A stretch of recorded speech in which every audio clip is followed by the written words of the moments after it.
नमस्कार, BRG news room में आप सभी का स्वागत है। दिन भर की अहम खबरें क्या रही ये देखेंगे इस बुलेटिन में, लेकिन उससे पहले एक नजर डाल लेते हैं आज की सुर्खियों पर।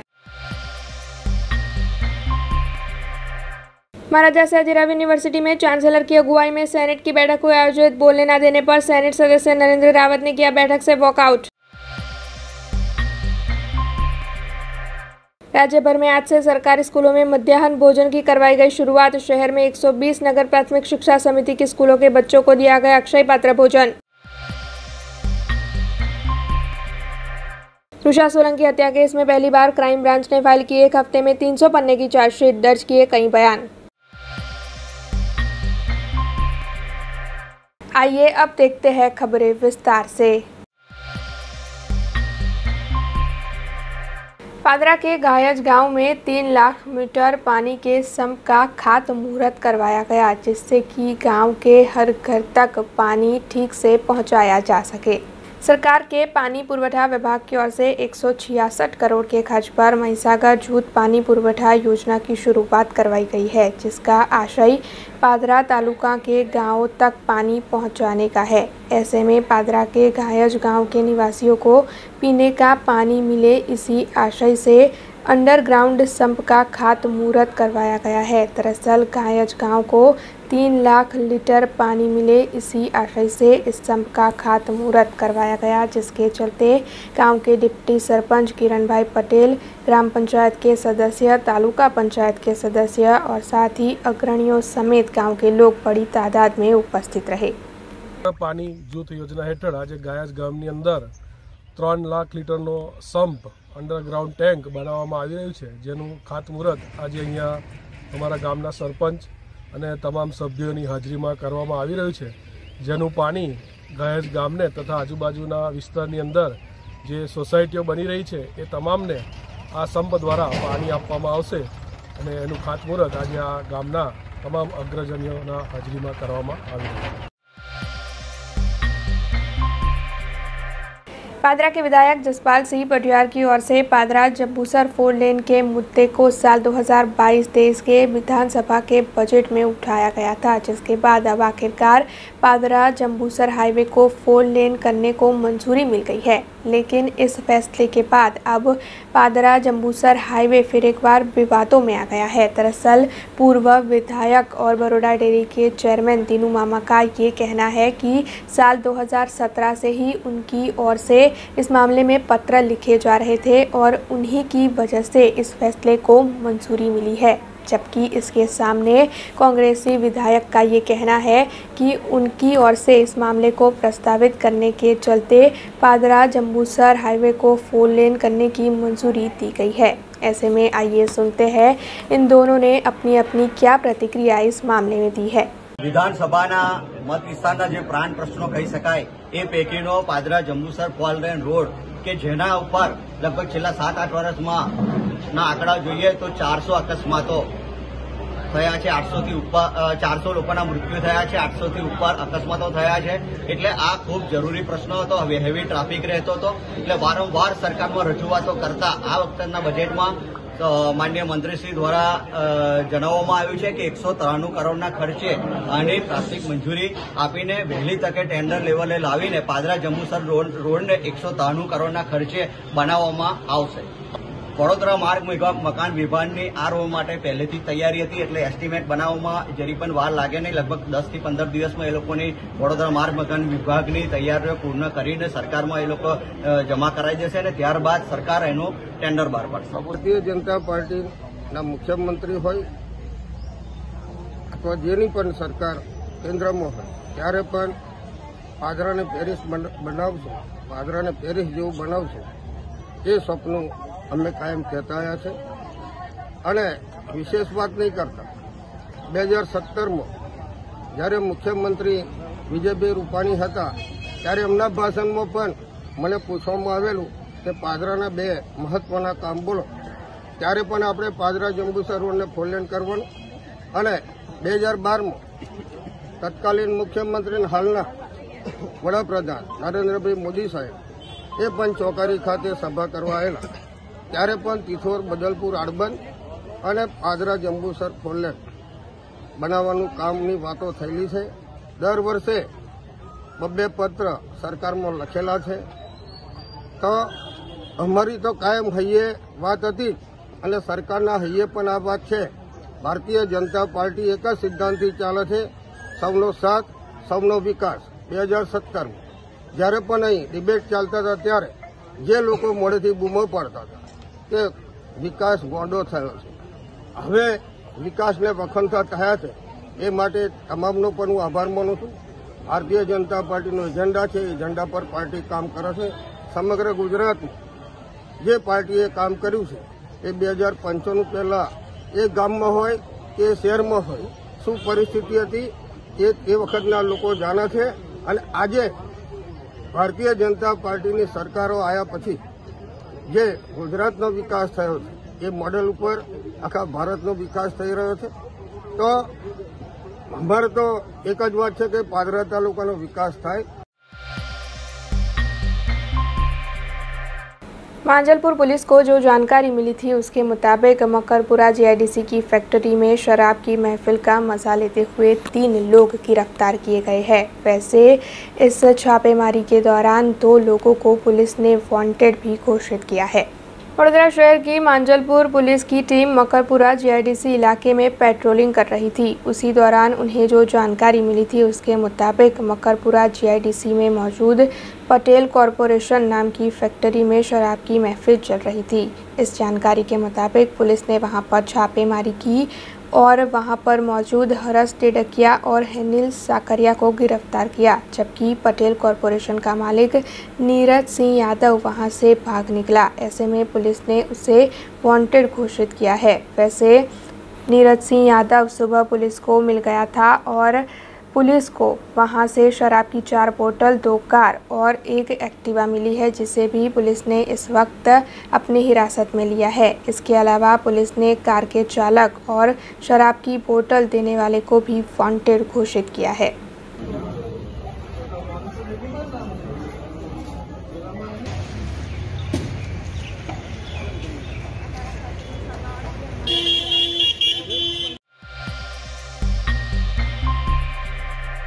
जूनागढ़ में 10वीं और 12वीं कक्षा के बोर्ड के इम्तिहानों की शुरुआत हुई, जिसके चलते पहले ही दिन जिला कलेक्टर रुचित राज विभिन्न स्कूलों की मुलाकात लेने पहुंचे। कल से 10वीं और 12वीं कक्षा के बोर्ड के इम्तिहान शुरू हुए। ऐसे में जूनागढ़ में पहले दिन 20,082 छात्रों में से 20,664 छात्रों ने शांतिपूर्ण माहौल में इम्तिहान दिए। वैसे बोर्ड के इम्तिहानों के पहले ही दिन जिला कलेक्टर रुचित राज शहर की विभिन्न स्कूलों में मुलाकात लेने पहुंचे और उनकी ओर से छात्रों को शुभकामनाएं देते हुए उन्हें प्रोत्साहित किया गया। और मैं गिरनार हाई स्कूल का प्रिंसिपल हूं और गिरनार हाई स्कूल में स्कूल का स्थल संचालक भी हूं। आज से एसएससी बोर्ड का एग्ज़ाम शुरू होने जा रहा है। ये SSC board exam Girnar school के साथ साथ government high school, girls high school, Vivek high school, Chanakya high school और गर्ल्स हाई स्कूल में कंडक्ट हो रहा है। इस साल कोरोना के बाद हम सिस्टमेटिकली बोर्ड के जो नियमों को पालन करते हुए कंडक्ट कर रहे हैं। इसके साथ साथ कोरोना के एसओपी का भी हम पालन कर रहे हैं। अब पूरे एग्ज़ाम में हम इस चीज़ का ध्यान रखेंगे, बच्चों को किसी तरह की तकलीफ न हो और ये परीक्षा है एक सफलतापूर्वक सफल करें। जूनागढ़ के केशोद से ये खबर सामने आई है, जहां पर टावर चौक अब भूतकाल बन जाने वाला है। दरअसल बीते 50 सालों से भी अधिक वक्त से वहां पर टावर चौक की बिल्डिंग मौजूद है, जो नगर पालिका के हस्तक है। इसीलिए वहां के चौराहे का नाम भी टावर चौराहे रखा गया है। हालांकि आपको बता दें कि अब ये बिल्डिंग काफ़ी जीर्ण अवस्था में है, जिसके चलते नगर पालिका की ओर से इस बिल्डिंग को गिरा देने का फैसला लिया गया है। जिसके चलते अब केशोद के लोगों के मन में ये सवाल उठ रहा है कि इतनी पुरानी इस बिल्डिंग को गिराने का फैसला लिया गया है, इसके पीछे किसकी लापरवाही है और कौन जिम्मेदार है। केशोद शहरना 4 चौक में आवेलो टावर बिल्डिंग हाल में जर्जरित हालत ने कारण नगरपालिकाए उतारी लेवानो बांधकाम निर्णय कर्यो छे।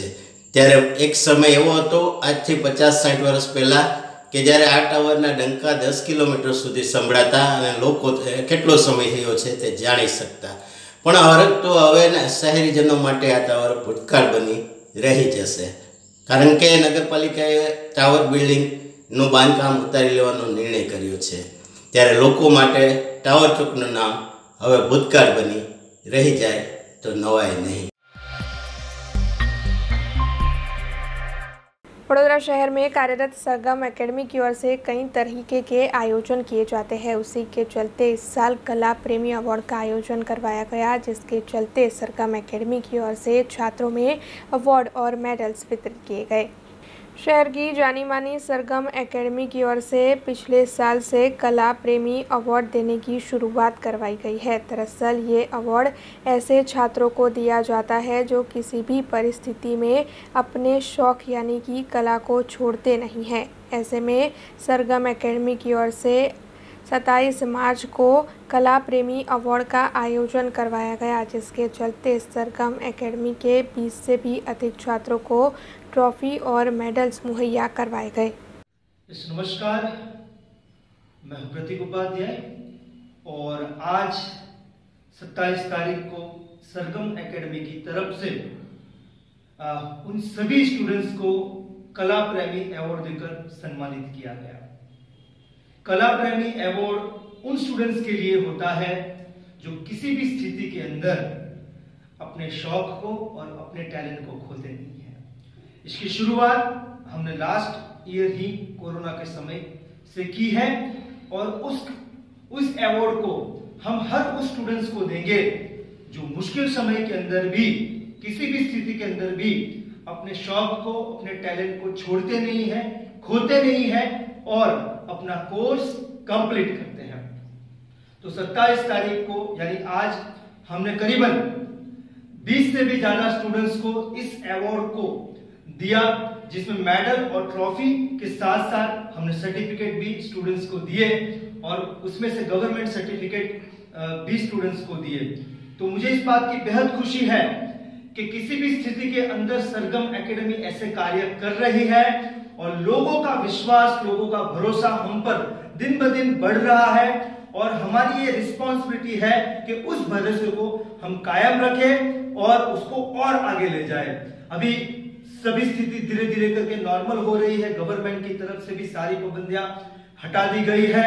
तो मैं सभी लोगों को यह आह्वान देता हूं कि सरगम एकेडमी के अंदर आइए, अपने शौक और अपने टैलेंट को और डेवलप कीजिए। हम ये आपसे वादा करते हैं कि हम आपकी प्रतिभा को बाहर निकालेंगे और पूरी दुनिया के सामने लाने की कोशिश करेंगे। सो धन्यवाद, थैंक यू वेरी मच।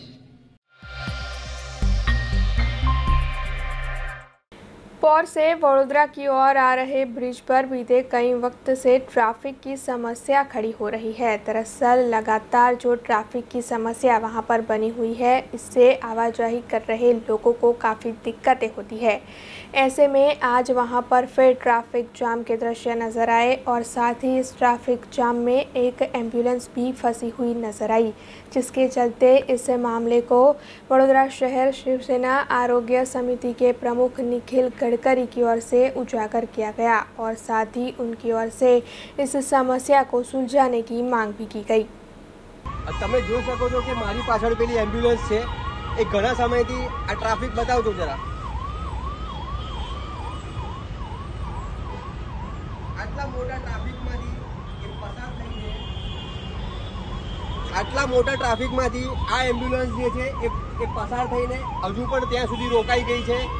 આ જે છે એ જીવહાનિ છે એ કોઈની, જો આ જીવહાનિ થશે તો એના માટે જવાબદાર કોણ રહેશે? ઘણા સમયથી આ સમસ્યા છે, આ સમગ્ર રાજ્યના તમામે તમામ અધિકારીઓને આ બ્રિજ માટેની જે હકીકતો છે એ ખબર છે, તેમ છતાં પણ આ બ્રિજનું કોઈ પણ નિરાકરણ કરવામાં નથી આવ્યું। આ તમે જોઈ શકો છો કે આ એમ્બ્યુલન્સ આટલા મોટા જે આ ટ્રાફિક છે એમાંથી એક વેદ આગળ વધી રહી છે।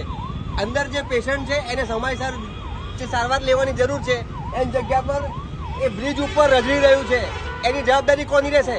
ત્યારે તમને હાલ જે મેં એમ્બ્યુલન્સ બતાવી અને જે હકીકતો બતાવી, આ ટ્રાફિક જે છે એ તમે જોઈ શકો છો કેટલો ભયાનક ટ્રાફિક અહીંયા આગળ ઉદ્ભવ્યો છે। એમાં જે મેં એમ્બ્યુલન્સ બતાવી કે જે ફસાઈ ગયેલી છે, એના માટે હું નિખિલ ગડકરી, પ્રમુખ વડોદરા શહેર અને જિલ્લા, ઉગ્ર રજૂઆત કરું છું સરકારશ્રીને કે આ બ્રિજનું તાત્કાલિક ધોરણે નિરાકરણ કરવામાં આવે, જેથી કરીને કોઈપણ પેશન્ટ કે કોઈપણ પોતાનું સ્વજન ના ગુમાવે। આ જે જનતા છે એમણે ખોબે ખોબા ભરીને જે વોટ આપેલા છે, એના માટે આ જે પેશન્ટ જે પોતાનું એ બ્રિજ ઉપર રજળવા માટે નથી આપેલું, એ તો ચોક્કસ જ છે।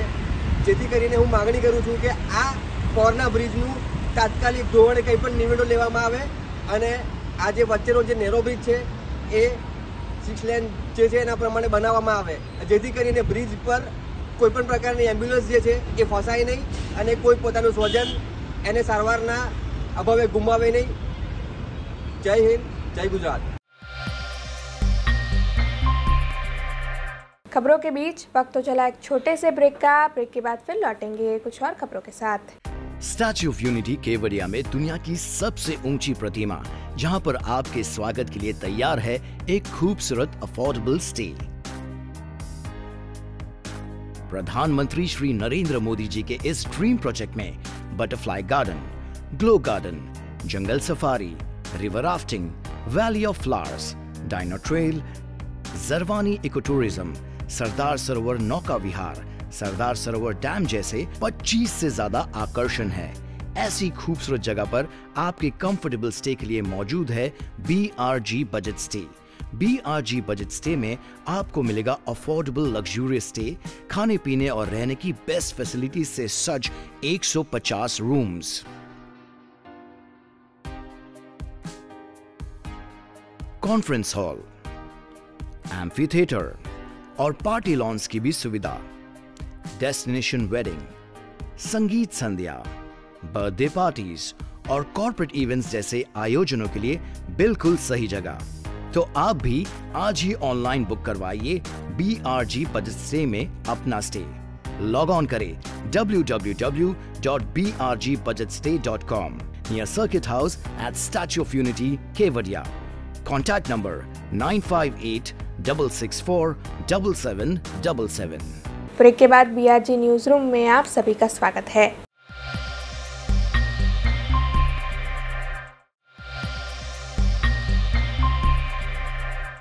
कोरोना महामारी के चलते बीते 2 सालों से नगर प्राथमिक शिक्षा समिति की स्कूलों में यानी कि सरकारी स्कूलों में मध्याह्न भोजन देना बंद करवा दिया गया था।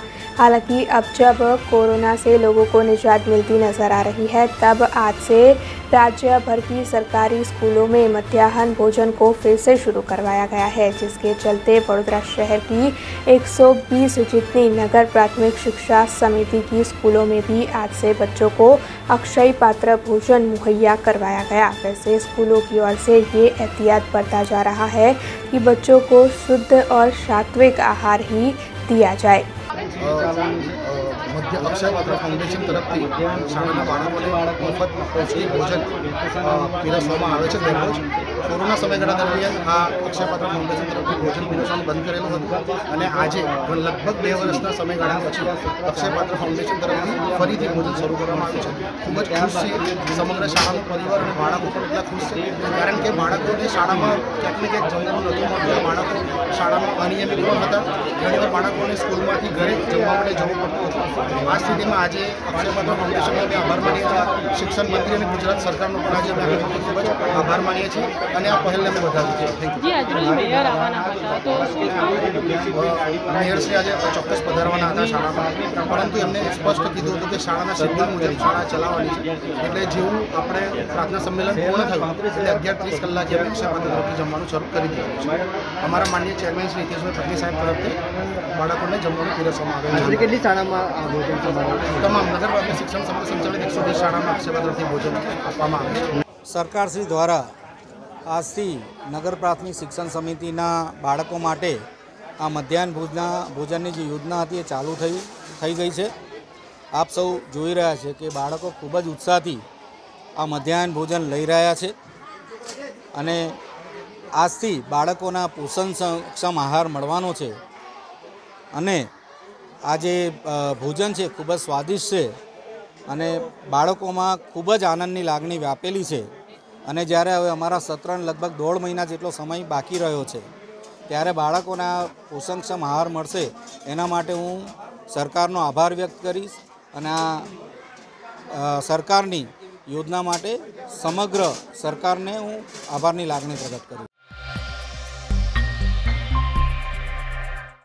GMERS गोत्री अस्पताल में कई सुविधाएं मौजूद है। ऐसे में वहां के बच्चों के विभाग में बच्चों के अच्छे इलाज के लिए वार्ड का नवीनीकरण करवाया गया है। दरअसल बच्चों को अच्छा इलाज मिले, उनके लिए वहां खेलने के लिए चीज़ें उपलब्ध हो और साथ ही फोटोग्राफिक तौर पर बच्चे पढ़ाई भी कर पाए, इस तरीके से वार्ड का नवीनीकरण करवाया गया है। ऐसे में इस वार्ड के बारे में अस्पताल प्रशासन ने ज़्यादा जानकारी भी दी है।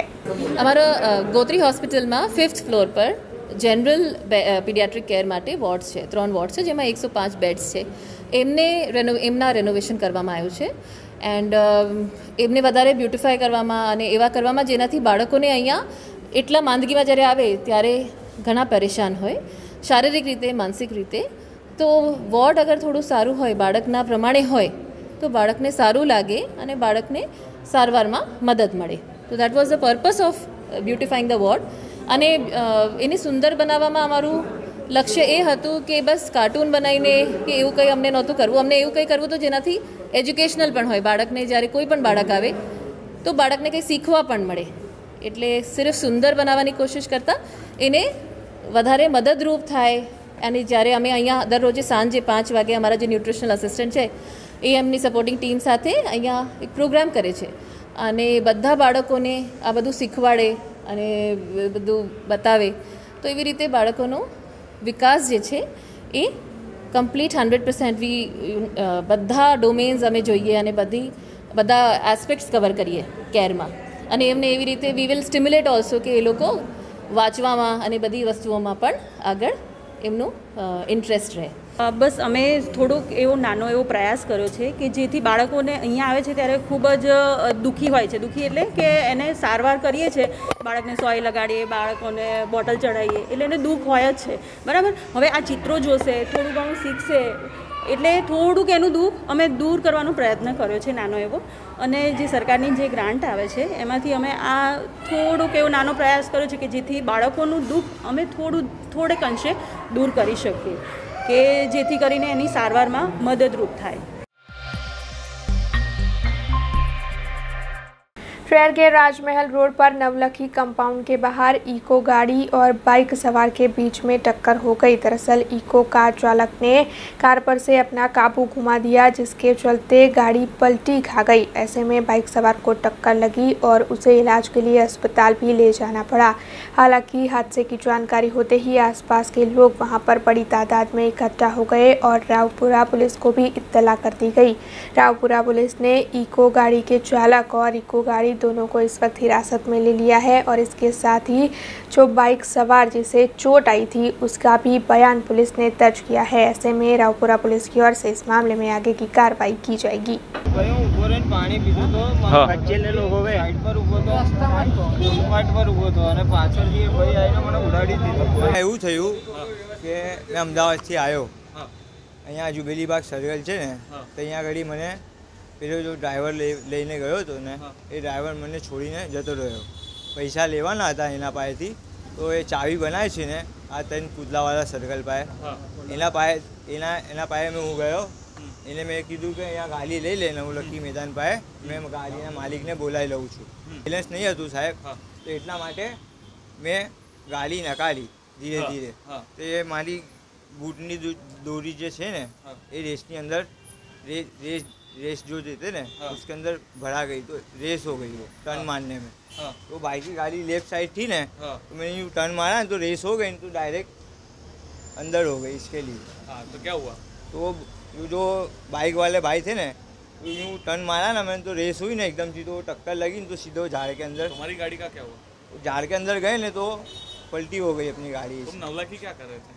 नवलखी भाई मेरे वो जो मालिक था ना उसको मैं वहाँ पे बुला रहा था।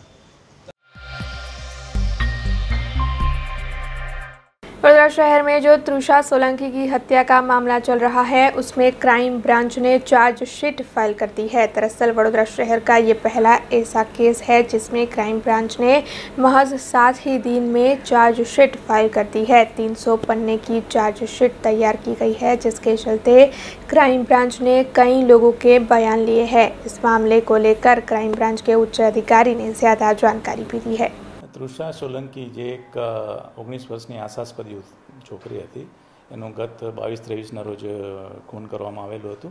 આ ગુનાના કામે ક્રાઇમ બ્રાન્ચ દ્વારા કલ્પેશ ઠાકોર નામના આરોપીની તાત્કાલિક ધરપકડ કરવામાં આવેલી હતી અને ધરપકડ કર્યા બાદ એના વિરુદ્ધમાં ઓરલ એવિડન્સ એટલે કે મૌખિક સાહેદોના નિવેદનો, scientific evidence, circumstantial evidences, medical evidences અને ટેકનિકલ એવિડન્સ આ તમામનો સમન્વય કરી એફએસએલની હાજરીમાં પૂરતા પુરાવા મેળવવામાં આવેલા હતા અને 7 દિવસની અંદર આરોપી વિરુદ્ધ આ મજબૂત પુરાવા આધારે નામદાર કોર્ટમાં ચાર્જશીટ ફાઇલ કરવામાં આવનાર છે આજે। અને આ જે આખા તપાસમાં જે સૌથી અગત્યની બાબત છે કે જે બનાવની ગંભીરતાને જોઈ અને માનનીય પોલીસ કમિશનરશ્રી દ્વારા જે સૂચના આપવામાં આવેલી હતી તેના અનુસાર ખૂબ જ ટૂંકા ગાળામાં અને સમય મર્યાદામાં ચાર્જશીટ અમે નામદાર કોર્ટમાં જ ફાઇલ કરવાના છીએ। આ આખી તપાસ દરમિયાન મેં આપને જણાવ્યું તેમ કુલ 98 સાહેદોના નિવેદન અને સાયન્ટિફિક એવિડન્સ અને મેડિકલ એવિડન્સ વગેરે મૂકવામાં આવેલા છે અને કુલ આશરે 350 થી 350 પાનાનું ચાર્જશીટ આજે અમે નામદાર કોર્ટમાં હમણાં ફાઇલ કરવા જઈ રહ્યા છીએ અને પૂરતા પુરાવા ખૂબ જ મજબૂત પુરાવા અને સૌથી અગત્યની બાબત એ જણાવવા માગું છું કે આ બાબતે અમે સ્પેશિયલ પ્રોસિક્યુટરની પણ માગણી કરેલ છે અને એ આવ્યા બાદ તુરત જ નામદાર કોર્ટમાં આ પ્રોસિક્યુશન સરકાર તરફે ઝડપથી ચાલે અને એક કેપિટલ પનિશમેન્ટ થાય આરોપીને, એવા અમારા પ્રયત્નો હશે।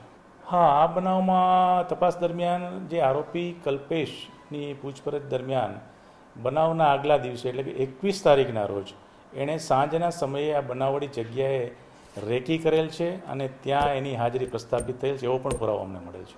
અમે અમારો પ્રયત્ન તો એને વધુમાં વધુ કેપિટલ પનિશમેન્ટ થાય એવા પ્રકારના પ્રયત્નો રહેશે। એક સાયકો પ્રકારનું એક માનસિકતા ધરાવતો ઈસમ હોય એવું અમને તપાસ દરમિયાન લાગ્યું કે જેણે પોતે એક પક્ષીય પ્રેમના કારણે એક આશાસ્પદ 19 વર્ષીય બાળાનું મોત નિપજાવેલ છે। ખૂબ જ ગંભીર પ્રકારનો બનાવ છે અને હું તો બાળકો અને વાલી વારસોને જ એક સમજાવવા માગીશ કે પોતે પણ આ બાબતે જાગૃત રહે અને પોતાના બાળકો ઉપર અને સતત વોચ પણ રાખે। હું એવું નથી કહેતો કે વોચ કહે એટલે એને કોઈ પણ કાર્યવાહી કરતાં અટકાવવા, પરંતુ આ પ્રકારના બનાવો ન બને એના માટે એનું કાઉન્સેલિંગ પણ કરવું જરૂરી છે। सहयोग सेवा चैरिटेबल ट्रस्ट की ओर से हर साल समूह लग्न का आयोजन करवाया जाता है। ऐसे में इस साल भी फतेहपुरा राणावास में समूह लग्न का आयोजन करवाया गया था, जिसके तहत कई जोड़े विवाह के बंधन में बंधे। वैसे इस मौके पर ट्रस्ट के अग्रणियों की उपस्थिति रही और उपस्थित सभी की ओर से नवविवाहित जोड़ों को आशीर्वाद दिए गए और साथ ही आशीर्वाद के रूप में ज़रूरत की चीज़ें भी नवविवाहित जोड़ों को मुहैया करवाई गई। सहयोग सेवा चेरिटेबल ट्रस्ट द्वारा आ त्रीजा समूह लग्नનું આયોજન કરવામાં આવેલ છે અને દર વખતની જેમ આ વખતે પણ 11 જોડાનો સમાવેશ કરવામાં આવેલ છે। सहयोग सेवा चेरिटेबल ट्रस्ट फतेहपुरा राणावासના તમામ મંદિરો, બળિયાદેવ યોગ મંદિર, શ્રી 64 જોગણી માતા યોગ મંદિર, કાંડી માતા યોગ મંદિર, પીપળા ચોક યોગ મંદિર તેમજ શ્રી કૃષ્ણ બાર યોગ મંદિર દરેકનો અમે આભાર માનીએ છીએ કે જેમને અમને મદદ કરી છે અને special thanks to SP group કે જે વડોદરાનું જાણીતું માનીતું નામ છે સિદ્ધેશ્વર પાર્થેશ્વર, એમને અમને એમના સપોર્ટ વગર આ પ્રોગ્રામ અમારો શક્ય નહોતો, એટલે અમે એમનો પણ આભાર માનીએ છીએ। Thank you. Maharaja Sayajirao university में आज नए वाइस चांसलर विजय श्रीवास्तव की अगुवाई में बैठक आयोजित की गई थी। दरअसल ये बैठक जब आयोजित हुई तो बैठक के दौरान काफ़ी हंगामा मच गया। सेनेट सदस्य नरेंद्र रावत ने ये आरोप लगाए कि उन्हें बोलने नहीं दिया जा रहा था और उसी के चलते नाराज़गी जताते हुए उन्होंने बैठक का बहिष्कार कर वॉकआउट किया। वैसे उनकी बात को सेनेट सदस्य जिगर इनामदार ने समर्थन भी दिया। वैसे इस बैठक के तहत एक्सपेरिमेंटल स्कूल की ज़मीन का मसला भी उठाया गया। ऐसे में इस मामले में सेनेट सदस्यों की प्रतिक्रिया भी सामने आई है, जो आप भी सुनिए। बहुत के साथ कहता हूँ उनके सुनने की क्षमता नहीं है। मैं यूनिवर्सिटी में हिंदी बात कर रहा था। I have a certain point we should discuss policy senate और ये लोग सुनने के अधिकारी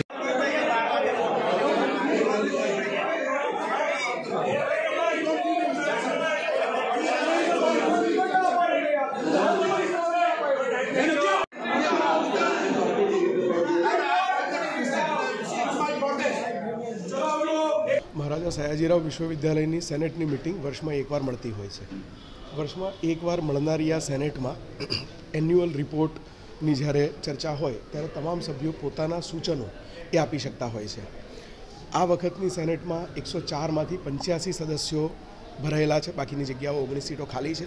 85માંથી 29 સદસ્યો એ પહેલીવાર સેનેટના ફ્લોર પર બેઠા છે. નરેન્દ્રભાઈ 25 વર્ષથી સેનેટ મેમ્બર છે. આજે નવા આવેલા મેમ્બર્સને પોતાની વાત મૂકવા માટે જૂના મેમ્બરોએ તક આપવી જોઈએ. એના બદલે જ્યારથી મિટિંગ ચાલુ થઈ ત્યારથી દરેક મુદ્દામાં 10 મિનિટ પકડીને જો બોલવાનો આગ્રહ રાખે તો નવા મેમ્બરો ક્યારે બોલશે? અમે પણ જૂના મેમ્બરો છીએ, અમે સામેથી નવા મેમ્બરને તક આપી રહ્યા છીએ. એટલે સૌથી પહેલાં કોઈપણ સંજોગોમાં વિવાદાસ્પદ મુદ્દાઓ ઊભા કરી અને વિવાદ ઊભો કરવો, મીડિયાનું ધ્યાન ખેંચવું, આ એમની બેઝિક ટેન્ડન્સી છે. છેલ્લા કેટલાય વર્ષોની સેનેટની મિટિંગ આપ જોશો તો દર સેનેટ મિટિંગમાં અડધો પોણો કલાકમાં હોબાળો કરી અને મીડિયાનું ધ્યાન આકર્ષી અને જતા રહેવું, આ એમનો મૂળભૂત સ્વભાવ છે. અને હું એક સેનેટ મેમ્બર તરીકે એમના વર્તનને સ્પષ્ટ શબ્દોમાં વખોડી કાઢું છું. ભાષાની મર્યાદા, વર્તનની મર્યાદા એ નથી જાળવી શકતા અને એટલા માટે પછી યોગ્ય ભાષા, યોગ્ય વર્તન ન જળવાય તો એનો એ જ ભાષામાં જવાબ આપવો પડે અને એમાં સેનેટનું વાતાવરણ બગડે છે. જ્યાં સુધી જમીનની વાત છે તો મહારાજા સયાજીરાવ વિશ્વવિદ્યાલય તરફથી હાઈકોર્ટમાં એની એલપીએ દાખલ કરવામાં આવી છે. એમાં એ જમીન ખરીદવા માટે એ જમીન એ યુનિવર્સિટીની જમીન વારે ઘડીએ કહેવામાં આવે છે. યુનિવર્સિટી માટેનું આરક્ષણ ત્યાં રાખવામાં આવ્યું હતું. એનું પ્રીમિયમ ભરીને, પૈસા ભરીને યુનિવર્સિટીએ જમીન પોતાના ખાતે કરવાની હોય. આ સંજોગોમાં યુનિવર્સિટી પાસે પ્રીમિયમના પૈસા નથી. અમે સરકાર પાસે એની માગણી કરી છે. આ સંદર્ભે યુનિવર્સિટીએ જે કામ કરવાનું છે એ કર્યું જ છે.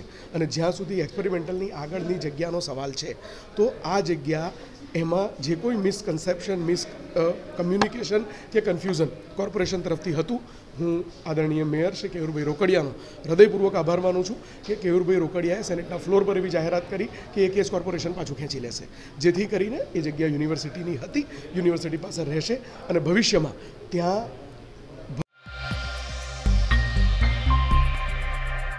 देश, दुनिया और शहर से जुड़ी कुछ और खबरें लेकर कल फिर लौटेंगे। तब तक दीजिए BRG टीम को इजाजत। धन्यवाद। अब खबरों से लगातार अपडेट रहना हुआ आसान। BRG न्यूज आपके मोबाइल स्क्रीन पर आज ही BRG न्यूज की mobile app Google play store और ऐप स्टोर से डाउनलोड करें और खबरों से लगातार जुड़े रहें।